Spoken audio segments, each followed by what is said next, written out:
Chapter 4. There was a moment's stunned silence, and both boys stood rooted to the spot.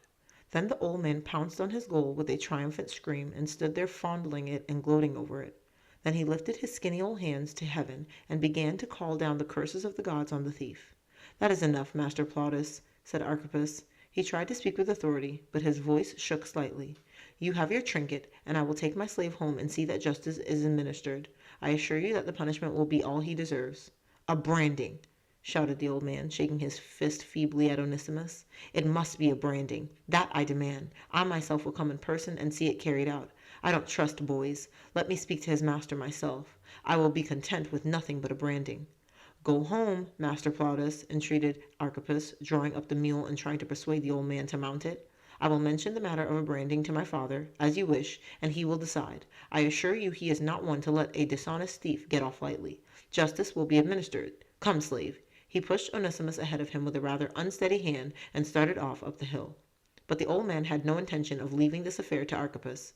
Passion made him strong, and with a tremendous effort he pulled himself up onto his beast and came lumbering up the hill on their heels, cursing, slobbering at the mouth, trembling with exertion and excitement. Branding. The goldsmith was muttering the word over and over again, the mark of a thief, burned indelibly on the forehead of a slave, proclaiming his disgrace and his slavery till the day of his death. No man with that mark could ever again hold up his head among free men. And Onesimus was 13. He had a long way to go. A wild idea of flight seized him, and he looked round in desperation. But there was nowhere to flee to. The upper plain stretched for miles with no hope of a hiding place, and that wretched old bag of bones puffing along on the mule behind him would soon track him in the town. He would be pursued and caught like a wild beast if he fled to the canyons. Only death could shelter him now, and how gladly would he have embraced death, but where was death to be found? The foaming river was a mile away, and he had no weapon. "Oh, ye gods, if gods there be!" he cried from the depths of his terrified heart. "O Father of gods, and Artemis our mother, not branding, oh, not branding!" Trembling, white, driven by Archippus up the hill, Onesimus now reached Philemon's mansion. Archippus gave brief orders to an older slave to put a chain on the boy, and then without a word or backward glance he went to find his father.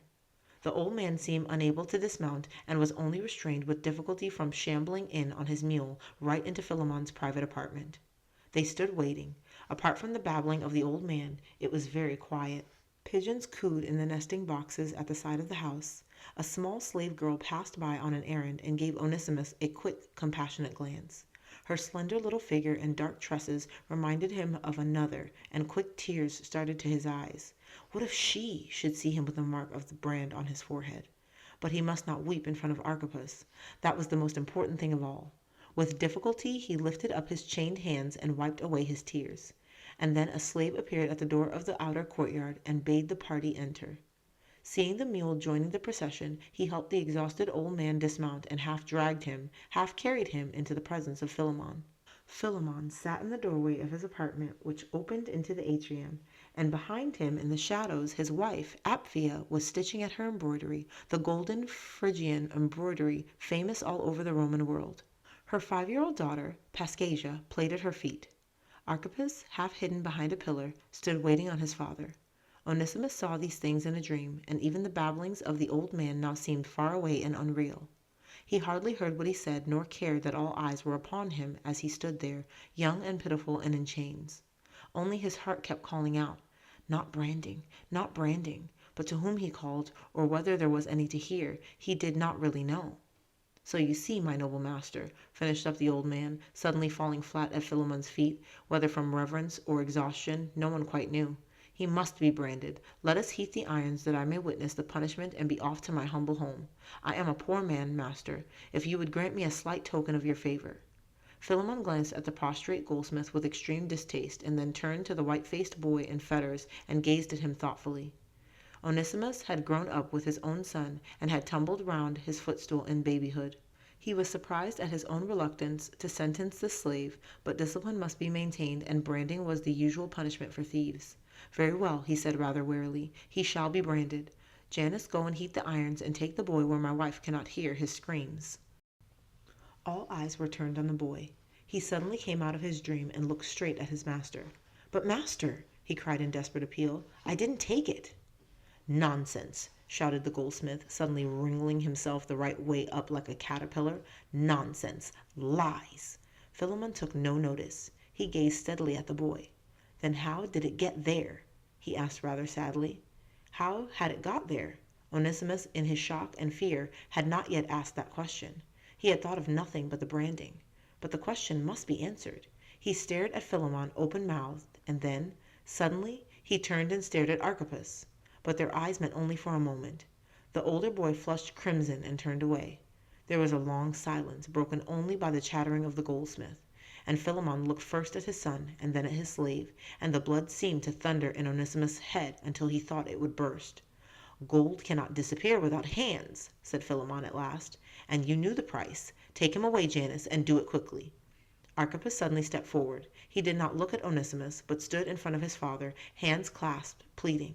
"Father, father," he cried, "not branding. He's only young. Father, pardon him. Let him be beaten with rods, but not branding." His father hesitated. Archippus, spurring the old man out of his way with his foot, fell on his knees before Philemon.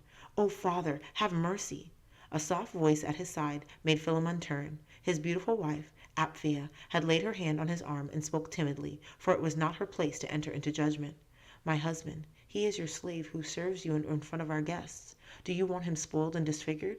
As our son says, he is young. Let the rods teach him. If it happens again, he will be branded." Philemon smiled at her. He could never refuse her anything, and her gentle wishes were the law of the home. He turned back to Onesimus and spoke sternly. "You are fortunate. Render thanks to the gods for a merciful mistress, and take heed to yourself in the future. Now, go with Janus and be taught by the rods." "Silence, master goldsmith, and be gone. You shall be given a gold piece to make up for the trouble my slave has caused you." 20 minutes later, Onesimus, faint and sick, dragged himself to his hut, and his mother asked no questions, for she had been a slave all her life, and this was the natural lot of the slave. But she drew his mat to the doorway, because the hut was warm and airless, and she knew her son would be feverish before nightfall.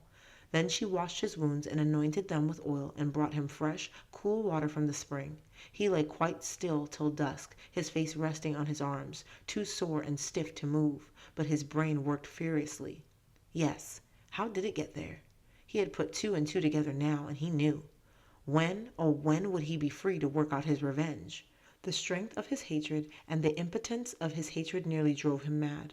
He was a slave, and there was nothing whatever that he could do but lie there and hate, and hate, and hate. "Mother," he called, turning his head with difficulty, "how much money is there in the clay money box hidden under the hearthstone?" "Only your half-gold aureus and a few copper and brass coins," answered his mother gently, "but it will come. Have patience, my son. Do not be like your father, who fretted his life away in rebellion against his lot. The gods know best."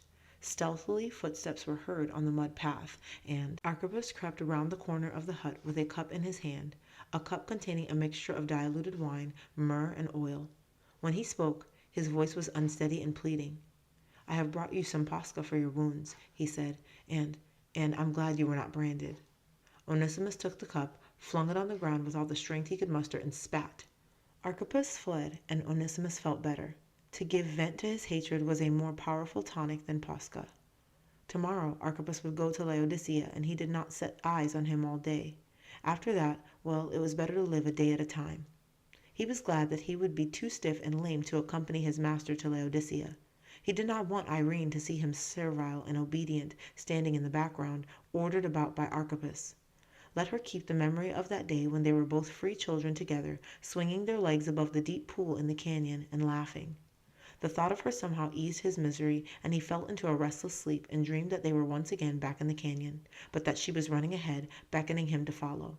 The cascade was roaring, but the grass between the rocks was soft to the feet, and spring flowers seemed to bloom in her tracks.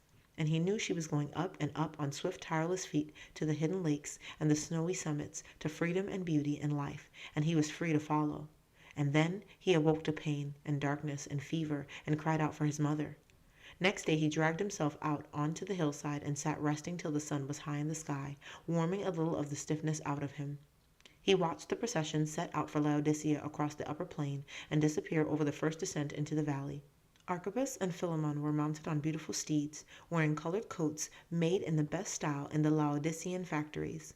A small retinue of slaves followed, mounted on humbler beasts, and Onesimus followed them in his imagination. They would jolt downhill to the lower plain, which was green, warm, and luxuriant, and sheltered from the snow and winds that roared across the plain above. Then the valley would be directly beneath them, and they would jog down the stony tracks between the bare vineyards and silver olive groves to join the eastern highway in the valley. The eastern highway! The very words thrilled him, for 4 great roads converged on Laodicea, and the traveler could turn where he would, and the world lay before him. Often in his imagination Onesimus traveled on those roads, northwest to Philadelphia and to Sardis, the wealthy, luxurious city with its gold-bearing river running through its very marketplace, northeast to the Phrygian plains, the Taurus mountains, the Sicilian gates, and on to the lands of spices and ivory, south to Perga, where the mountains rolled down to the coast, west to the great seaport of Ephesus, the blue Aegean Sea, the islands, the land of his father, the mountains of the gods. He lay there dozing till afternoon, letting the spring sunshine warm and heal him. Then he was jerked suddenly back from his happy dreams, for a man was climbing the hill that led to their home. He was not old, but he seemed tired, and he leaned on his staff. He was not a particularly fine-looking man, but there was something about him that attracted the boy's attention. Perhaps it was the quiet strength of his lean face or the clearness of his eyes. He was dressed simply, and when he came near to Onesimus, he spoke in the local Phrygian dialect. "Grace and peace be to you, my son," said the man. "Is this the farm of Filon, and is he at home?" "It is his house," replied Onesimus, "but he is not there. He has ridden into Laodicea on business, and he will probably not be back till sundown." "Then tell him his old friend, Master Epaphras, called on him," said the man. "He will remember, for we grew up here together as boys. Tell him I am staying at my old home, and I will call again." "Yes, master," replied Onesimus, but the man did not move. He stood feasting his eyes on the rugged valley, already softened by the green of spring. His eyes swept the landscape, the winding river valley, the proud little hill on which stood Laodicea, and the rocky fortress of Hierapolis with its white glacier of limestone. "It is a beautiful land," he said suddenly. "I should like to sit and rest for a few moments, for I have been walking since sunrise. And if you could bring me a cup of cold water, I should thank you exceedingly." Onesimus rose stiffly and painfully to his feet and hobbled to his hut. His mother was up at the house helping Mistress Apphia, but he fetched fresh water and a platter of olives, dates, and dried figs, arranging them with care and a little fear. Had not Zeus and Hermes visited old Philemon and Baucis at Lystra to the east, and had they not greatly rewarded them for their hospitality? These things happened, and you could never be sure. There was a light on this man's face that made him different from other men. "You are in pain, my son," said the man gently as Onesimus returned and stood respectfully beside him. "Sit on the grass beside me and tell me what happened." Onesimus got into a comfortable position and scowled. "I am a slave, master," he said, "and yesterday I was beaten with rods for a crime I had not committed." "That is hard," said Epaphras, "but it has happened before. It happened to Jesus Christ. They crucified him for crimes he never committed. He prayed for their forgiveness." Onesimus started angrily. Jesus Christ again? Was that name always to pursue and haunt him? This crucified, vanquished weakling? But he controlled his annoyance and answered politely. "Well, master, it did not do him much good, did it, if they crucified him? It would have been better to have resisted. I mean, they conquered him in the end."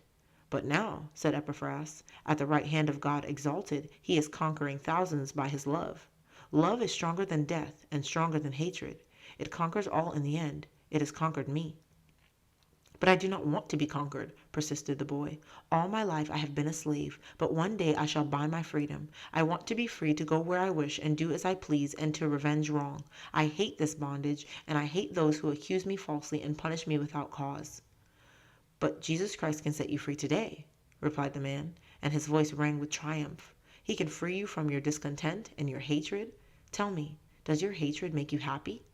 The boy was about to answer, and then hesitated. He suddenly remembered how in the night he had wept out his hatred into his pillow and cursed the darkness, and how he had thought that the dawn would never come.